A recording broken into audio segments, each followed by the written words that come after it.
transforming the natural to the spiritual. You could look at what he's saying where he's looking at Mary and at John, your mother, your son, this kind of thing. And he's saying basically, there's no more schisms. I'm making you one like I prayed earlier in the evening, that they all may be one. I meant it. I wasn't joking. I really meant it, that they were going to become one. Like Paul picks up on later. There's no male or female. There's no slave and free. And there's none of that stuff anymore. You've been transformed into one being. And Jesus is doing that, saying, whether you're an older woman, whether you're a young man, we don't know how old John was. I'm guessing he was 17, 18, something like that, maybe. He was young. Older teenager. And he's saying it doesn't matter. I'm putting you together. Female, male, doesn't matter. Putting it together. Mary, back in John 2, they've run out of wine. I think of her as a representation of the old. Judaism, religion, the whole thing. It's dead. It's run out of wine. It's just a routine that we're pounding out over and over and over. There's no joy in it anymore. There's no wine. There's no spirit. What are we going to do about it? And Jesus said, well, you're going to see me transform it at the cross. For the time being, let me give you an idea of what it's going to look like. I'll turn the water, the old, into wine, the new. I will use it. I'm not trashing. I'm not burying it. I'm just transforming it from old to new.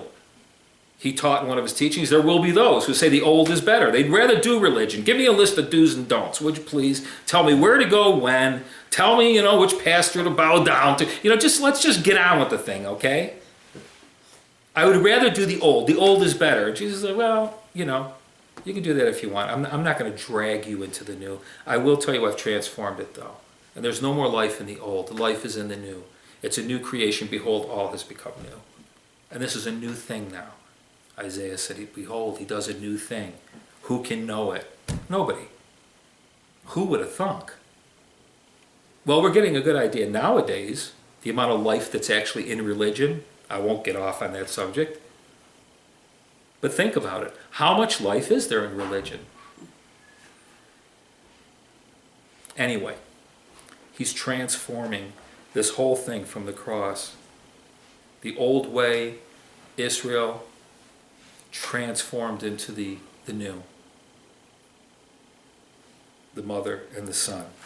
I do think there's something even deeper, though. I'm just throwing different things out that's a little bit more profound. And again, some of you I've talked with so much about different things with this verse, so I'm probably repeating things I've said before, but just bear with me. He says to Mary, behold your son. And he's pointing to John. Or not pointing, but referring to John. But who is Mary's son? It's Jesus. And he says to John, behold your mother. Who actually birthed John? John 3, you must be born from above. Who actually birthed John? Who's his mother? Not in the natural, in the spiritual. Thank you. It's Jesus. I can't be moved from it, and whether you agree or not, it's not an issue, but I can't be moved from it, that when he says to Mary, behold your son, it's like, look in his eyes. Do you see me? Look for me, Jesus, in him. Look for your son in him. From now on, when you look at him, when you look at her, look for Jesus, because that's where I am.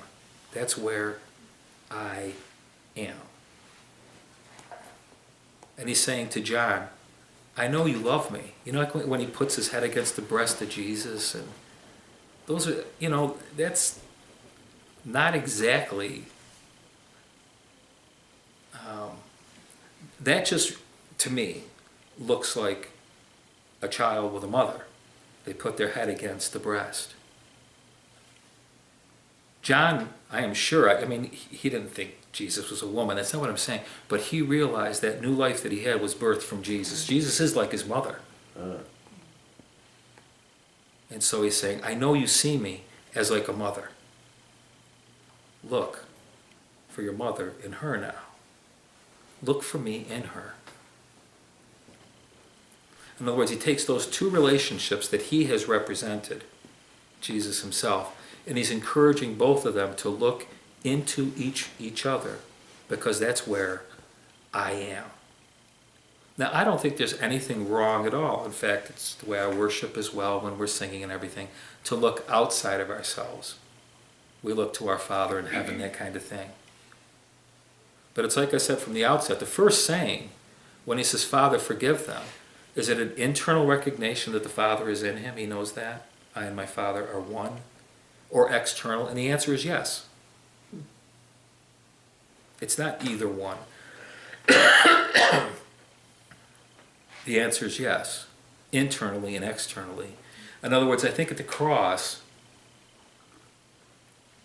not just in the establishment of the family of God, but Jesus saying something very profound about where he is, which is in us, each one of us, and to be looking into each other. So when we're talking to each other, looking at each other, we see Jesus. Do I live that life? I wish I did. I got to be honest with you. Do I look at, everybody? No. But I try to remind myself of that when I'm looking in my brother or sister's eyes, I know it's Jesus looking back, and I'm looking and I'm listening for Jesus. That's part of the reason I like the idea of everybody sharing when we talk and share our lives and we're talking about different things, because it's Jesus. It's not any one of us here. It's Jesus in the room. It's the Spirit of God in the room that says something when we're all together. It's like we've got this huge script where we're all up on different lines here and there, but the author is still the same. He's still saying the same thing. Just to go a little bit further, Mary was definitely a birther. She birthed Jesus. John was a becomer. He became a disciple. And the reference to Mary and to John, you get this sense of, we are now one. You are a Mary and you are a John. You are a birther while you're becoming.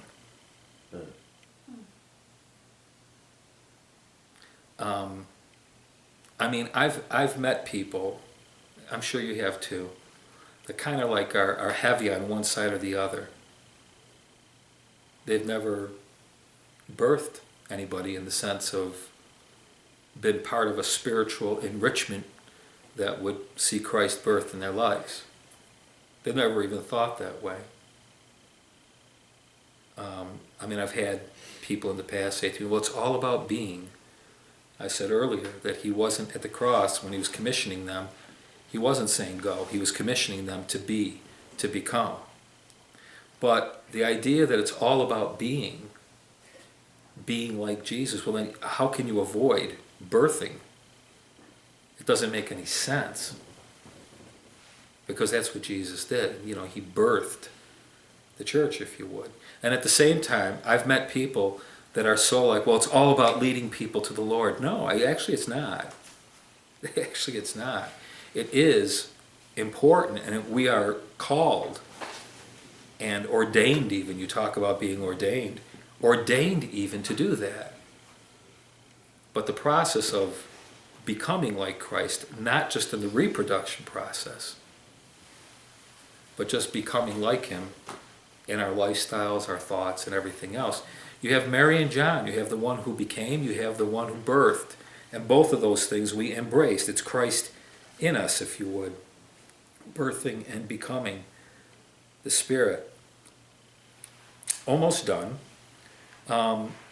Again, I don't read Greek in the sense that if you handed me a book written in Greek, I could read it. I've studied it for years and years, but haven't arrived at that level of actually reading it.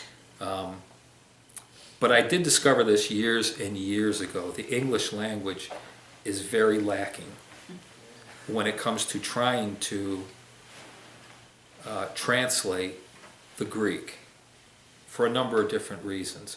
So what we tend to do, I'm not talking about the gospel writers, I'm talking about the translators. We read these things in Greek, the translators, I said, but that doesn't make any sense.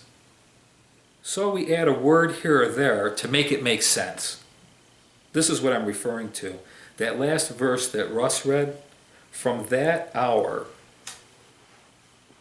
that disciple took her to his own home. Now, in the Greek, the word home is not there.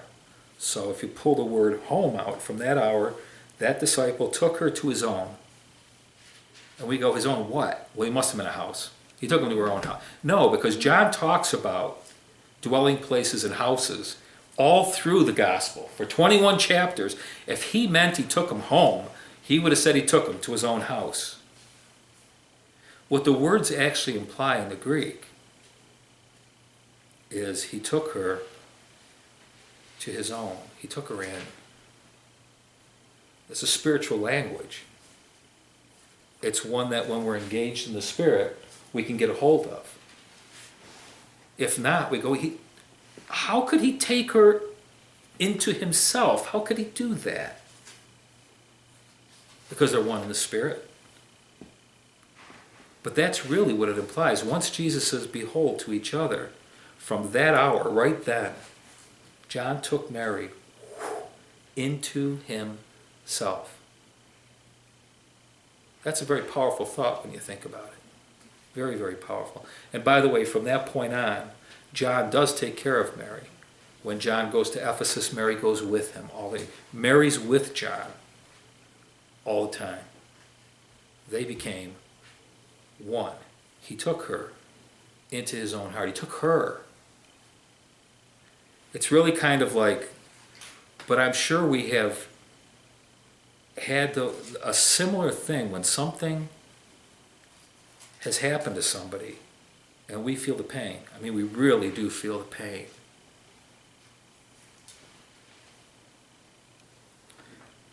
When Irene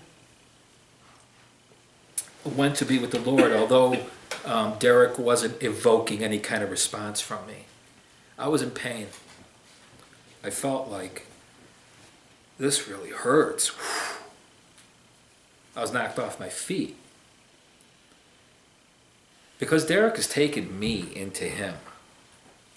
And I've taken him into me. This is what is going on at the cross. Call it what you will. It's a transformation that brings us together in such a way in Jesus, in Christ, that we never really experience. The closest we come is maybe getting a hold of a creed, a doctrine, a religion, where we all agree to that. We sort of are starting to get there. And Jesus is taking that and he's saying, I'm not really interested in that. I didn't hand you a Bible when you got saved. I gave you to each other. I'm very much interested in becoming one as I prayed. You in me, I in you, Mary in John, John in Mary. I'm very interested in that spiritual transformation. Stephen, you've told me before that, when you've kind of like been out of fellowship, you really feel it. And it's not like, I share stuff here and it is what it is. But you've said to me before, it's being together with people. It's just, being with them. And I really know it and feel it when I'm not. That's the dynamic of the cross that Jesus is talking about here. That they may be one, that they may love each other as I have loved you. I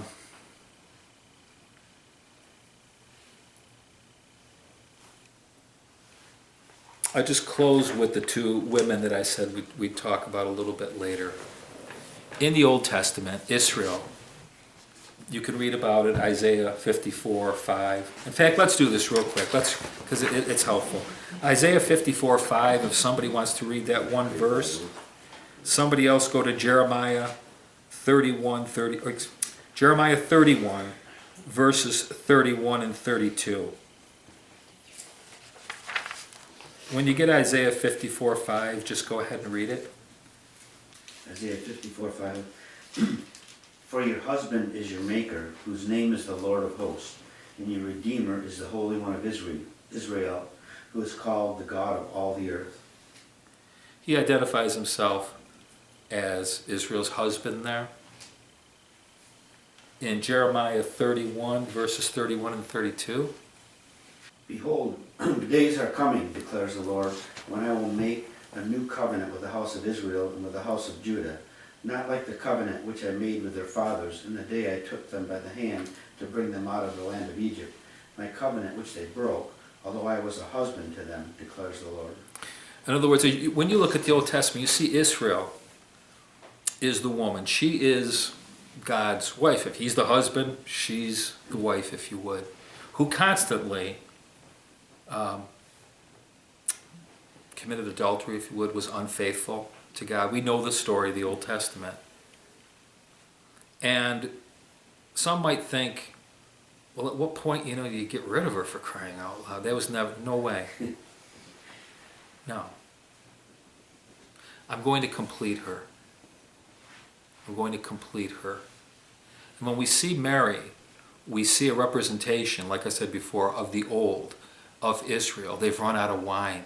Just can't cope anymore. I'm shot. I'm done. And instead of Jesus saying, tough, this tough break, I gave you everything. I gave you my word. I gave you that. It's nothing like that at all. It's, I know, honey. Sometimes I wonder, where the heck do we get such awful views of God that he hates us and doesn't like us and all that? And he's going to get me this time. His mercies endure forever. And you see him with Israel bringing her along. And Mary represents that. She represents this woman who's going to be completed. God never gave up on Israel. Never. Because he knew that what he was going to do was transform her. She was a representation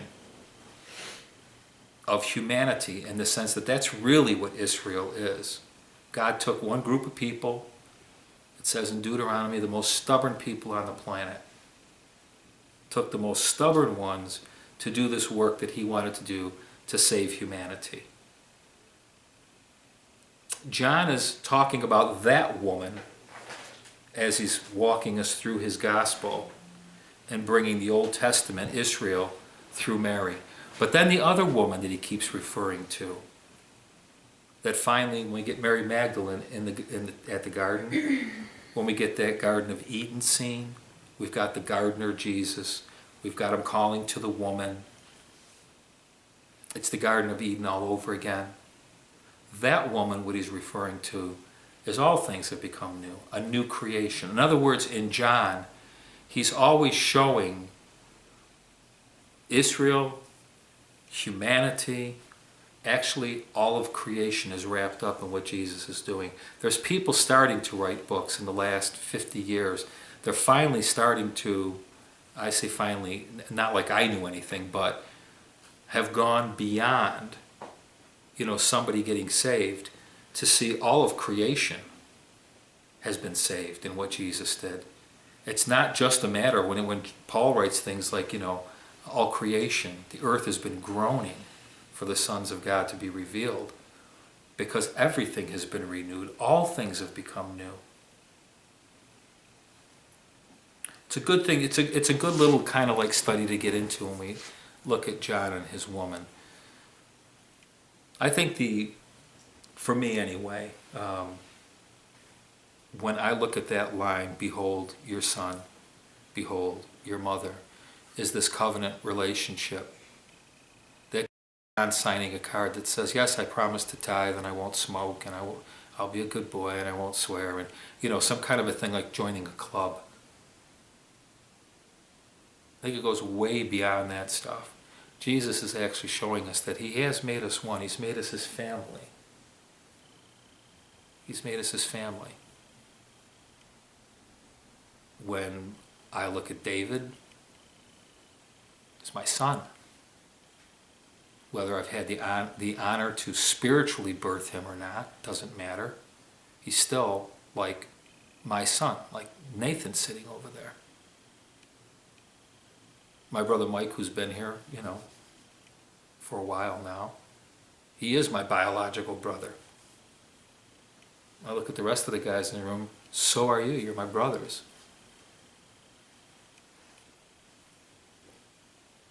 So the third saying, however you want to contextualize that or think about it, there's a lot of, like I said, there's a lot of things that you could look at with that statement, the breakdown of all kinds of division, the answer to Jesus' prayer a couple hours earlier about becoming one, everything else. There's a lot that you could look at.